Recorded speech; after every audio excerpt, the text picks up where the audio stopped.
तर राष्ट्रवादी शरदचंद्र पवार पक्षाचा वर्धापन दिनाचा कार्यक्रम होतोय अहमदनगरच्या न्यू आर्ट्स महाविद्यालयाच्या प्रांगणामध्ये।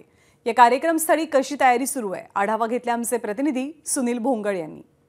राष्ट्रवादी शरदचंद्र पक्षाचा आज 25वा वर्धापन दिन हा अहमदनगरमध्ये साजरा होतोय। लोकसभेमध्ये राष्ट्रवादी काँग्रेस पक्षाला जे आहे तर ते भरघोष यश मिळालं होतं आणि त्यानंतर हा पहिलाच वर्धापन दिन साजरा होतोय। आपण जर बघितलं तर या ठिकाणी विजयाचा शरदचंद्र अशा आशयाचे बॅनर्स या कार्यक्रम स्थळावरती लागलेले आहेत आणि आपण जर बघितलं तर भरघोष यश हे लोकसभा निवडणुकीमध्ये राष्ट्रवादीला मिळाल्यानंतर हा विजय उत्सव खरं तर अहमदनगरमध्ये साजरा होतोय आणि या कार्यक्रमाच्या निमित्ताने आपण बघितलं जोरदार तयारी या ठिकाणी करण्यात आलेली आहे।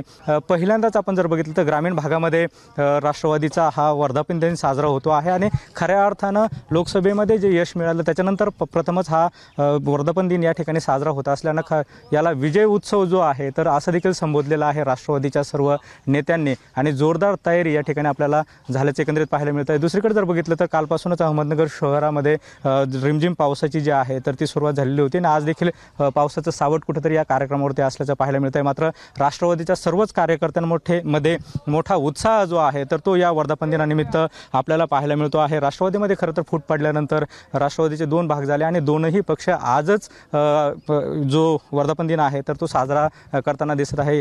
अजित पवार गट जो आहे तर तो शहरामध्ये म्हणजेच मुंबईमध्ये वर्धापन दिन साजरा करतोय तर राष्ट्रवादी शरदचंद्र पवार गट जो आहे तर तो अहमदनगर या ठिकाणी हा वर्धापन दिन जो आहे तर तो साजरा करताना आपल्याला पाहायला मिळत आहे। मोठा उत्साह या निमित्तानं कार्यकर्त्यांमध्ये आणि पदाधिकाऱ्यांमध्ये असल्याचं पाहायला मिळत आहे।